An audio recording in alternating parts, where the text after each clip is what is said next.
Welcome to the video about the insanely valuable presidential dollar errors that no one cares to look for inaugural edition, since we are talking about the presidential golden dollar coins that are just truly unloved and just reviled in the coin community. And I'm telling you, for those of you that are thinking that same premise, I think you're making a huge, gravely huge mistake.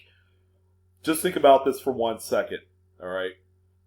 About how many of these have we found or seen in the last year? All right. Keep in mind, we are in 2020, people.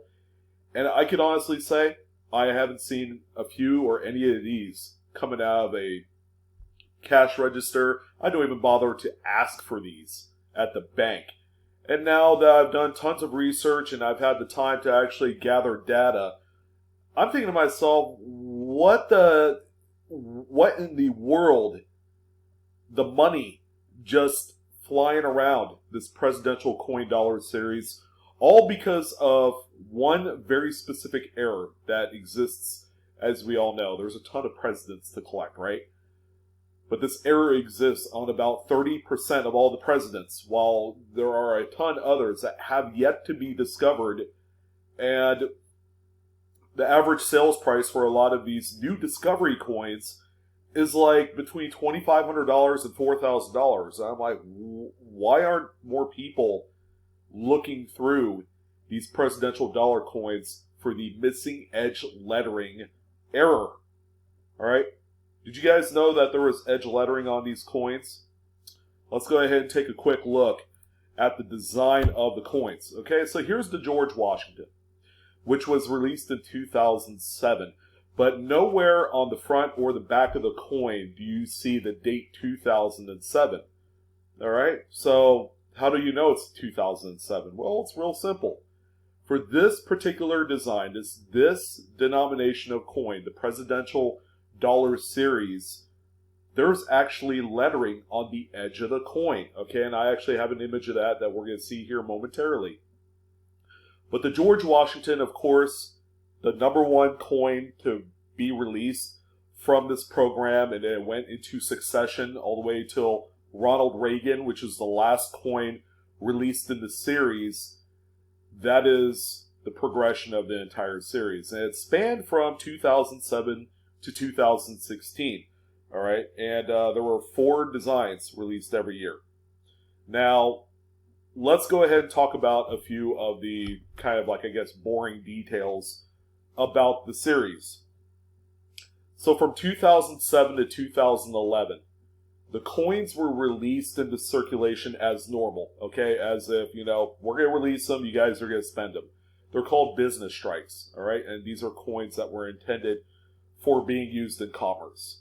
From 2012, because of waning popularity, the U.S. Mint had decided we're going to do something called NIFC for the remaining 4 years or whatever it is of the presidential dollar series. And what that acronym means is not intended for circulation.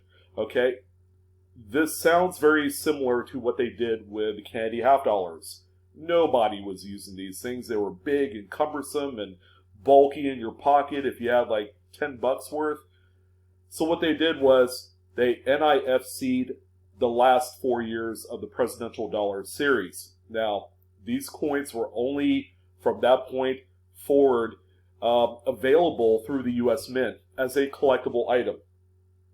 Now, I did some research and found that these coins in 2012, when they were converted over to a full retail item, a collector item, is that they sold them in full rolls of 25 coins for $32.95. They sold them in bags of 100, where if you've ever bought a bag of 100 coins of anything from the Mint, they come out in really horrible shape when you get them, all right, because they're loose in a bag. Those were available for $111.95 at the time. And then finally, they also came in boxes of 250 coins. That's $250 face worth.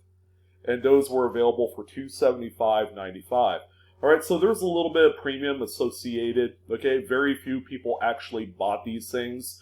But eventually, I believe that they sold out or they distributed whatever leftovers out into circulation, even though these were intended to be sold on the Mint website. Now, what did that do to the mintage? Okay, that's going to be a question that a lot of you have. The George Washington had an astronomical mintage. Okay, combined the Philadelphia and Denver minted coins, they exceeded 330 total million pieces, which is a lot. It's a ton. Okay, and then the mintage just gradually dropped. Okay, as a matter of fact, in 2008, a lot of the coins fell sub 100 million. Okay, as a matter of fact, to give you an idea, the Van Buren presidential dollar coin was around 50 million per.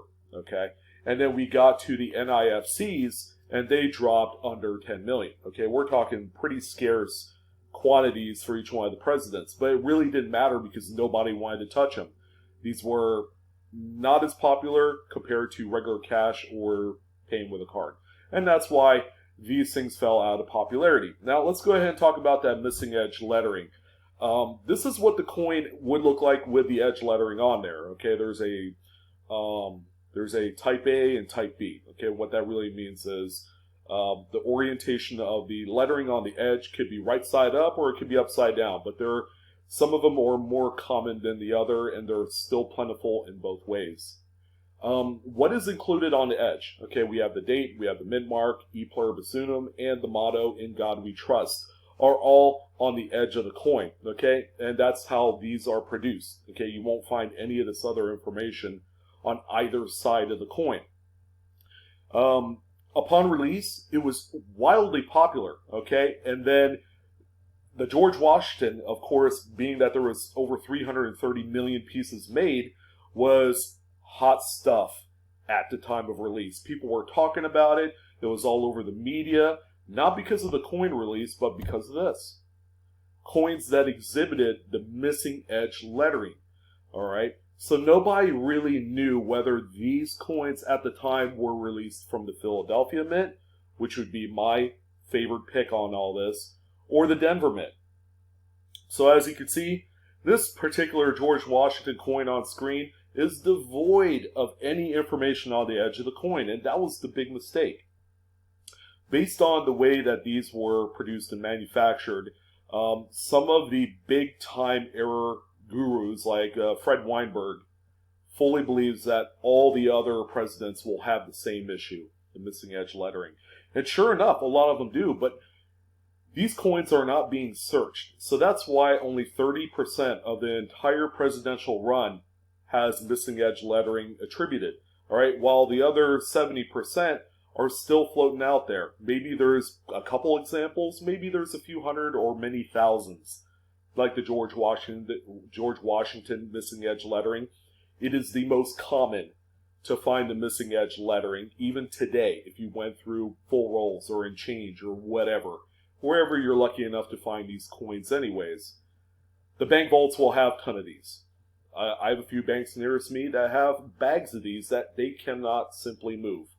Alright, so these are very much available at a lot of banks. Okay, there are some banks that don't have them. They actually paid to get them pushed out. They went to the Fed, back to the Fed Reserve, and there they sit in the bank vaults. So, I also wanted to talk about the 5 most valuable presidential dollar coins with the missing edge lettering that's confirmed. Okay, and some of these have some really low pops, as in how many are in existence at the highest grade levels. So the first one is the Calvin Coolidge. All right, this one right here is a 2014. So this one is a NIFC coin, which was only made available through the U.S. Mint website. The highest confirmed graded example of a missing edge lettering coin is Mint State 65. There is one at that grade level, and it has a guide value of $2,500. It's quite a bit of money, all right, for something that not a lot of people actually know that this exists or probably has passed through it.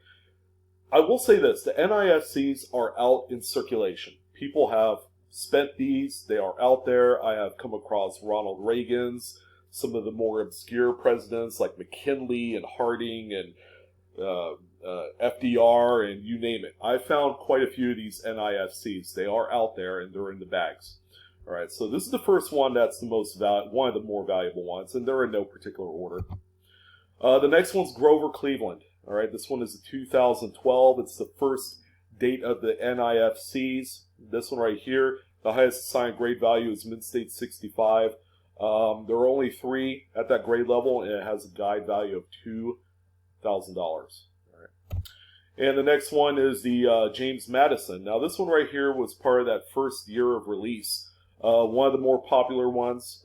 Quite a few of these were made in 2007. As a matter of fact, 84.5 million were made from Philadelphia and 87.7 million from Denver. So there's quite a few of these.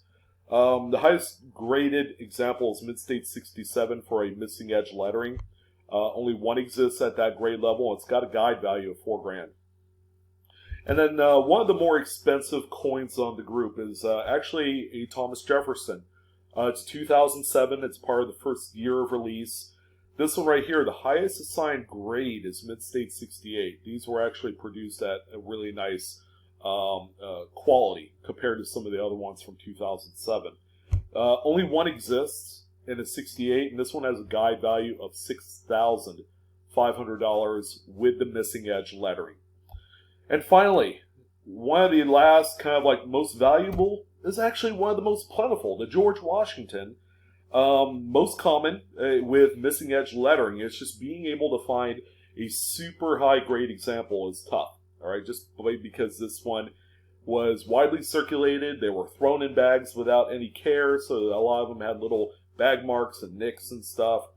This one, highest grade value, Mid-State 68 through PCGS with the missing edge lettering.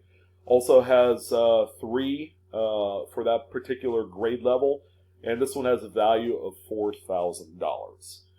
So, when we're talking about big dollar money coins, it's going to be, coins that only maybe 1 or 2 or 3 exists.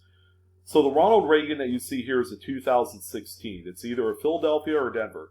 I feel like both mints, equally screws up when they do these, and you're going to find a lot of them with missing edge lettering. Now, as of today, this particular MEL, Ronald Reagan, is the only single example with the error. Okay, this one is a PCGS Mid-State 65.